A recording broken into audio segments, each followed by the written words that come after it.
welcome back to my channel. This is Dom, and an apology and a wrap up of Warfare 2023 and my purchases, inevitably. So yeah, first up, let's get the apology out of the way. As I stand here filming around the residue of the massive War of the Roses Hail Caesar game that Martin, Miller and Ken and I had on Friday night before Warfare. I did say I was going to record it. I did start to record it. In fact, I recorded most of it. As the evening went on, it was a very long game. They left at 12, having started about 6, I think. And I realised it was just going to be such a mammoth job to edit. And also, let's just say things got a little fruity at times with the language and some of the stories that were being made out, and I just didn't want to cramp the style. So apologies, you'll have to put up with the pictures, which I put up on Facebook, but I'll put some in here if I get around to it. Goes without saying, it was a fantastic game. I reckoned about 800, 1,000 figures on the table. Martin reckoned about 1,200, whatever it was. It was a shitload of medieval War of the Roses figures. Me and Miller, I mean, geez, I've never encountered anyone with such bad dice as he has. He was truly atrocious dicing-wise. Did nothing wrong, just the dice just absolutely destroyed him. And it wasn't just a one-off, because we played a game or two we played a game of sharp practice at Warfare, and his dicing continued to be absolutely shocking. Poor old Miller. Anyway, yeah, so we had a game of War of the Roses. I had Exeter's brigade, or battalia, which I think from memory had about 6 regiments in it, or 6 formations in it, not really regiments. About 4 bill and bow, 2 men-at-arms, dismounted men-at-arms, and I think I had a cannon as well, from what I remember. Miller had Margaret of Anjou with her Scottish pikemen, 2 units of them, some units of longbowmen, some handgunners. I'm sure Ken will crow about it a lot on the stream. But let's just say Margaret came off very badly against just 1 unit of Neville bill and bow. That 1 unit almost broke the entire command of Anjou. Anyway, Martin had Neville brothers. He'd neglected to bring older Neville with him, so he had all the brothers, and in one battalion, and then I forget. I think they were both the 2 starting battalion for them were Neville's.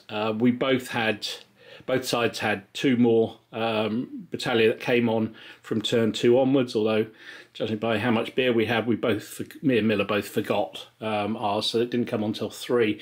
I had Clifford with just a small cavalry command. He had some knights, some mounted knights, and some mounted longbowmen and some light cavalry. And Miller had who did he have? I've forgotten now.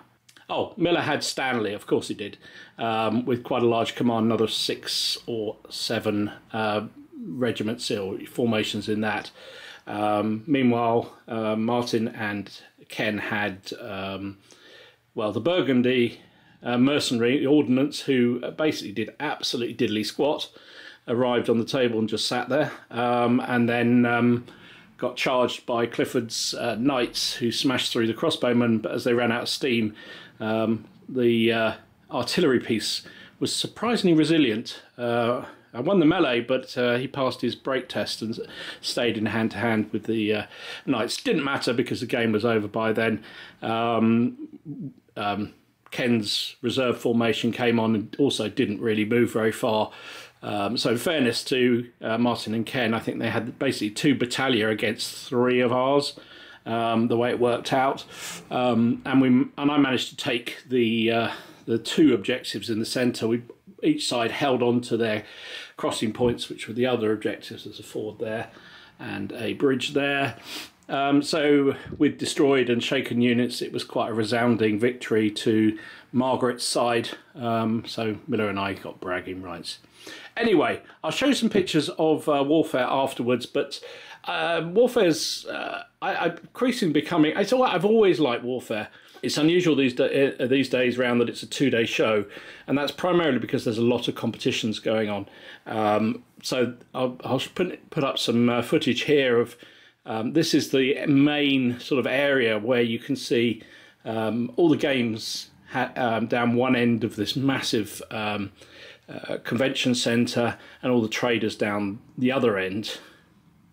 Then at within the other side of the building, there's a whole load more traders as well. So all the participation games were were in front of where all the competition games took place, and there were some damn good ones.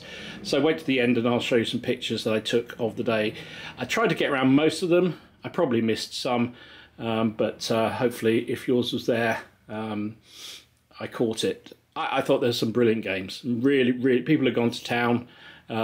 It's sometimes a bit hit or miss on the quality, but the quality was definitely there. People have put superb amounts of effort into it. So before we look at pictures, let's have a look at some of my goodies. So first up, you can see it here. This is a piece of terrain that I bought from Last Valley. I thought it was rather nice. It's got little vineyards and vegetable patches on a sort of arid scene. I think it's going to be really useful. Obviously, we've been playing a bit of Indian Mutiny. I don't think it'll work with that period particularly, but you know, whatever, it might do. But I just thought I've got loads of sort of Western or I guess sort of summery looking terrain. I haven't got any much deserty type stuff or arid stuff, so I've got a few. So I thought, well, I saw this and I just really liked it, so that's from Last Valley. I think it was £20 for that, which I thought wasn't too bad at all. I know you could make it yourself, but he does such a good job. So that was one thing. Next up, I saw this book by Steve Shan. I've already crowed about the Leipzig book that he produced. I loved it so much, and he did actually, when I think I was talking to him via a comment section on when I did a review of the supplement for Leipzig. He said he'd already done Second World War, and I saw it there. So this is Silo Heights, which is, as it says, April 1945, and I was so impressed with Leipzig that I thought I'd pick this up because it's really good. The Leipzig one is extremely good, even whatever rule set you're using, and that gives you a number of different scenarios. So I thought I'd have a look at this. So this is Eastern Front, Germans against Soviets here, and looks to be the same sort of high quality book that the Leipzig book was. So yeah, very pleased with this. I will read it avidly, but it was more of an impulse buy. I was buying some other stuff from the stand, and I saw it there, and I thought, do you know what, I'm going to have that, because at some point I'll get back to Second World War gaming, and this might be a useful scenario book. So there you go. So well, it's not a detailed review, but if anybody's interested, I'll do a proper review of it. But you can see here you've got a number of scenarios, which is, I think it's going to be great fun. So there you go, that was that. Also picked up some paints, so kind of reddy brown there, green. I've realised I didn't have any really bright green, so I went for that. Actually, I think that was, it's called Black Red. What's this one? I haven't got my glasses on, so I can't read it. Cavalry Brown. And a couple of blues that I realised were running through. Must be painting too many Frenchy type stuff. So always a good time to pick up a few paints. Likewise, a few bases. So these are the ones that you put the individually based, penny-based figures. I'm thinking, because I'm going to get on to doing some Indian Mutiny, which I'll probably be using primarily for Men Who'll Be Kings, I want to base them individually, but I also want, if I ever do, build them up to be able to use them in something like black powder or something similar. So makes sense to have them on these sort of movement bases. So that was that. Also, some more general bases from all bases themselves. Saw Glenn and his dad there, had a good chat, which was nice. Hi Glenn, if you're watching this. Congratulations, by the way, mate. Really pleased for you. A couple of packs of the round bases, which are great for commanders, and then some. What's another one of those? And then some of these that are more useful for cavalry, for Napoleonic. So 5x5s, I think they are. So that was that. Also, in the more sort of run-of-the-mill thing, picked up a pack of cheap brushes. I do go through brushes like crazy. I'm not very good with them. I should clean them properly and care for them and love them. They do get a fair bit of wear from me, but I'm not very good with them, so I tend to buy more and more and more just so I've got plenty of spares. So £10 for a variety of detailed brushes is good in my book.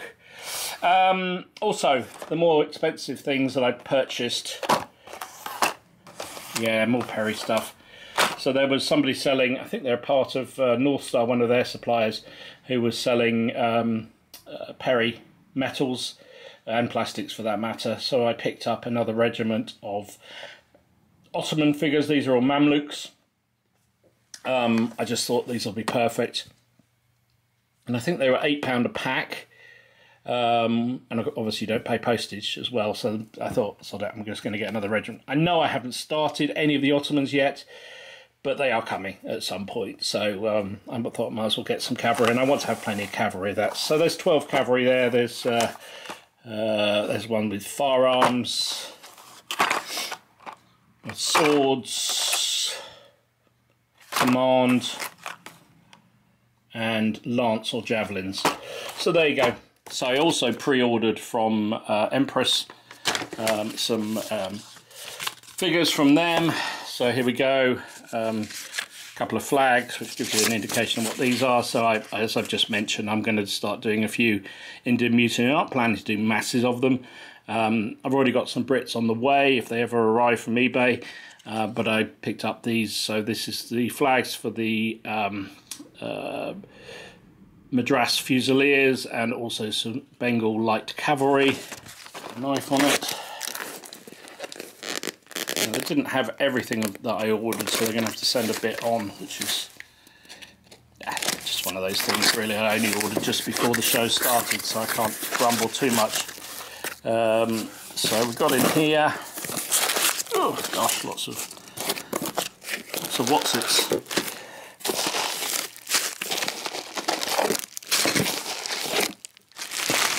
So horses.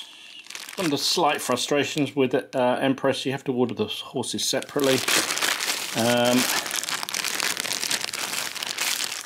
there are there are the riders. So these are Bengal cavalry. Should be enough ultimately for 8 of those. And then I bought 24 of the Madras Fusiliers. Lovely looking miniatures, really nice. They're a little bit expensive, but wow, they're lovely. So that's them. So I've got 4, 8, 12, 16. So I think there's another pack to come because I did order 20 of them and then 4 of the rifles. Apparently they often integrated special rifle units, or rifle companies, sections, into their battalion. So I bought a pack of the rifles to intersperse within them. So it'll be a 24-man regiment of the 1st Madras Fusiliers with the riflemen attached. So, and then the 8-man Bengal cavalry, light cavalry, attached. As I say, I've got some European figures coming that I'd already ordered via eBay through, I forget which one it is now, which company it is. They're taking a while to come, but when they do, that'll be a British regiment. And the reason why I went for them is I discovered that the 53rd Shropshire Regiment saw action in the Indian Mutiny. And as people all know, I'm big into Ludlow and Shropshire generally, and so that was enough for me.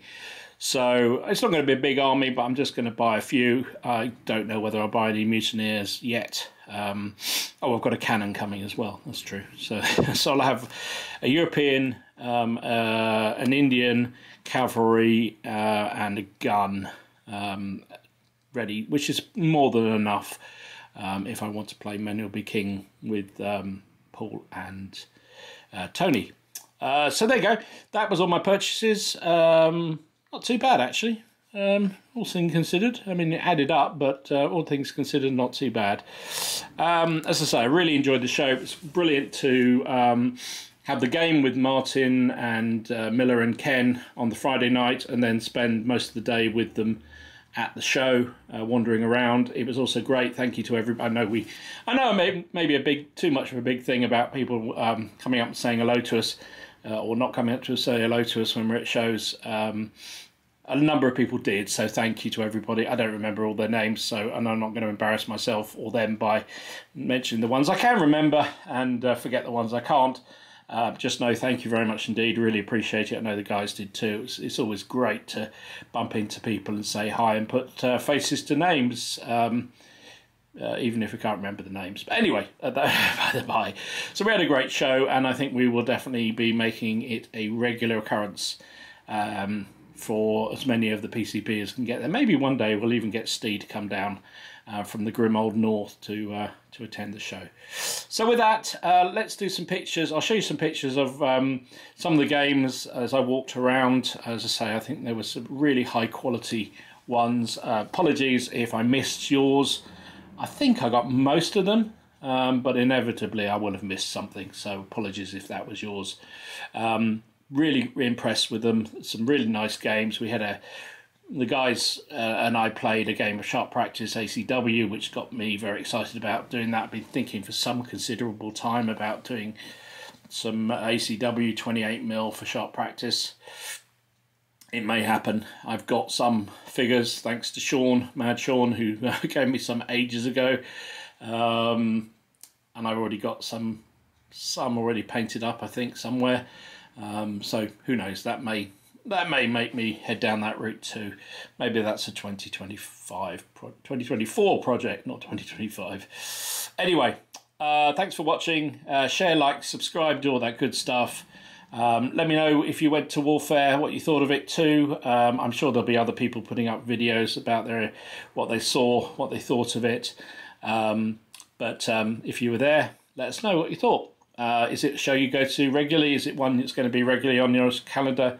I spoke to a couple of guys when I was having a sandwich who were not historic gamers, but said that Warfare was probably their favourite show because it had such a good mixture of fantasy type stuff and sci-fi and historicals, whereas some of the other shows are just too far one way or the other, which I thought was an interesting perspective, and that plays well to the job that Reading do with Warfare, and the fact they managed to keep that balance strong, which is only to the good of the longevity of the show, I guess. Anyway, I've waffled on far too long. Thanks for listening. Take care. Enjoy your games, and I'll see you again soon. This is Dom signing out.